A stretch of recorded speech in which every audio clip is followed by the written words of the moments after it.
Yeah, I don't know if I know how to do this anymore. It's been so long. Well, I haven't really gone away. I've been doing my daily stream, the Ramsey Paul Show, Monday through Friday. If you're not sub to that, sub to that. It's you can see it on YouTube, but mostly check it out on Rumble because YouTube is really strict with censorship. But a lot of people were missing my older, shorter videos. I think over the years, since 2008, I literally made thousands of videos. I used to make a video every day. I had so much fun. And you're like, well, what happened? Why'd you stop? Well, I got demoralized. I got demoralized, not because of politics, but because of YouTube censorship. How YouTube works, you could do a video and comply with the terms of service, whatever that means, because the terms of service is very vague. You can't do a hate. Well, what's a hate, right? What's a hate? What, are they fucking telepathic? They can read your emotions? And by the way, isn't it good sometimes to hate? You should hate like child molesters, shouldn't you? Maybe not, maybe not. I'll probably get in trouble by the YouTube censors for saying that. How dare you? It's gotten so crazy. So the standard is vague. You really don't know what you can say, what you can't say. But what would happen back in the day? You could post something and YouTube be like, yeah, this is fine. This is within our terms of service. Then 5 fucking years later, you get a strike on it because they retroactively change the terms of service. And you can't really operate long in that environment. So I just started to do streams, and even my streams I had to take down because I would get strikes. I got strikes because of the whole COVID nonsense. I got a strike because of the 2020 election. And I guess you can talk about the 2020 elections now, but who knows? YouTube may change that. So I just got really tired of it, and it's a shame, but I had to delete all my old videos, otherwise my channel would have been banned. And I'm at the point now, I don't really give a fuck. So maybe my YouTube channel will get banned. I'm not going to be deleting videos anymore on YouTube. I'm going to keep them up. And if the YouTube censors want to ban me, they're going to ban me. I'll try to follow the terms of service, but we will see. But what I'm going to do, when I do these videos, I'm going to put one on YouTube. I'm going to also mirror it on Rumble. And if I ever do a video about a subject I can't do on YouTube, just look on my Rumble channel. Just go to www.rumble.com, Ramsey Paul. You can find all my material there. But I missed it. I missed doing these shorter videos and talking about subjects. So I decided to get back into it. And I just need to be dedicated to do it every day of the week, except for the weekends. I'm going to try to do a short video every day. And I guess today's video is about censorship and how my views have changed on that. We on the right have always been against censorship, at least political and religious type of censorship. Pornography is a different thing, but that's traditionally not considered speech. But I'm starting to wonder, because the left, they always say, okay, this is a paradox of tolerance. In order to have a tolerant society, we can't tolerate intolerant people, so we have to ban them and censorship and censor them. This has been their what they say. And it's easy to dismiss, but they actually have a point in that we see what happens when you allow everyone to speak about any sort of ideas, even ideas that are evil. You can see what's happening today that's extremely evil. Mutilating children sexually. And my God, that's like the highest of evil. And these people are promoting it. YouTube promotes it. It's like, how the fuck did we get to this position? Well, because we had an open society, we allowed them to gain a foothold. We didn't stop them. And I think that was a mistake. I do support free speech and open discussion, but only with the people that share common bonds. We can't allow it for people that want to literally destroy us. And they literally want to destroy us. They say they want to eliminate whiteness. Well, how do you eliminate whiteness? You eliminate white people. You can't have people. You can't have those people in your society even. And that's where we got to get. So we need to build a society. First of all, those people need to be excluded. They shouldn't be in our country. But there's certain standards we shouldn't allow for people to use against us. And I think that's always our weakness.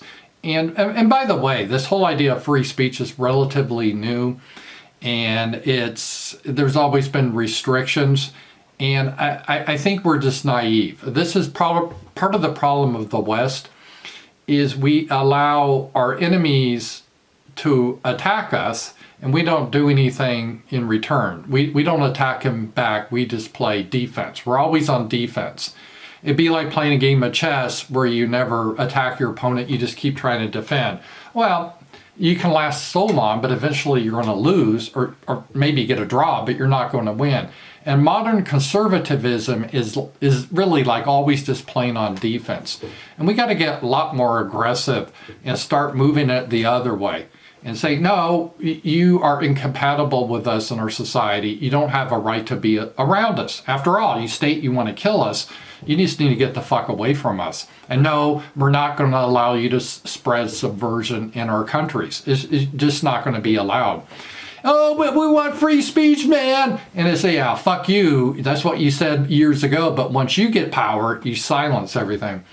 And so that's kind of the model. And again, I'm not against free speech, but free speech or liberty in general can only operate, or democracy for that matter, in a country where you have common bonds, that you all want the best for the people, where you share a common ancestry, that you have a common tongue, common religion, customs. And I'm not saying 100%, but you got to have basically the way you want your country to be, and you want the best for your people. But in this country now, we're split, and our rulers literally hate us. I mean, they hate us, they want us dead. So how can light have communion with darkness in that sense? You can't. There's no compromise there. So eventually we'll need a split. But before we do that, we have to understand that we need to fight back. And we can't play, okay, we will allow you to say any shit that you want, and we're not going to do anything about it, but then you silence us and shut us down. You're seeing this right now on YouTube. The ADL literally is using Elon Musk's platform, which he paid for. It's a private company he paid billions for. They're on his platform using their speech to try to destroy Twitter and hurt the advertisers because they're mad because Tucker allows people to speak freely. The ADL, they don't like people to speak freely, at least on our side. They want to shut them down like Tucker. So they're trying to destroy the system, Twitter, and Elon tolerates it. We need to get to the point is like, fuck you. If you're going to try to destroy our platform or our business, you need to get the fuck out. And we got to get hardcore that way. Otherwise, we're always going to lose. That is something that I've learned over the years. It's nice in theory to be a libertarian, but in reality, all that happens is the enemy sees that as weakness. They use that to their advantage, but then when they gain control, they don't feel any obligation to abide by the same principles. And I'm old enough now in my life, I have seen this. I've seen the left who used to always cry about free speech. Like, I may disagree with what you say, but I'll defend you to the death to say it. Yeah, they don't say that anymore. They don't say that anymore. They're the biggest censors around. And but we got to learn from that. We got to learn. We did this experiment that if you're going to have a system like that, it's got to work on both sides, and it doesn't. So we can't be weak, allow them to constantly attack us while we play defense. But, oh, no, we can't attack them. That wouldn't be fair. We can't deplatform them. That wouldn't be fair. We got to do it hardcore. If we ever have someone clean house in America, we almost need a straw man to really wipe out the opposition, give them some of their own medicine, and say, never again are we going to tolerate this abuse from you. Now, within ourselves, yeah, we can have open discussions, but we can't have communion with people that have stated in their own words they want to destroy us. That's just fucking insanity. That's my thoughts for today. It's good to be back. Hopefully this video stays up, but I don't really care anymore. Check this out also on Rumble. And every day I'll try to do a new video, and I want to get back to having fun. When I first started doing videos, in like 2008. That was before monetization or censorship. People just did stuff because it was fun. I want to return to the sense of fun and having fun doing these videos. I'm still going to do my daily show Monday through Friday. Check that out. And other things. I write on my Substack. So, and I'm working on a game, and I'm still working on a book idea. So there's a lot of stuff in the pipeline. I'm really excited everything that's happening. And guys, thank you so much. And hopefully this channel will get a little bit more active. I guess until YouTube says, oh, you can't say that. You can't say that. Shut it down. Shut it down. Until then, talk to you guys later.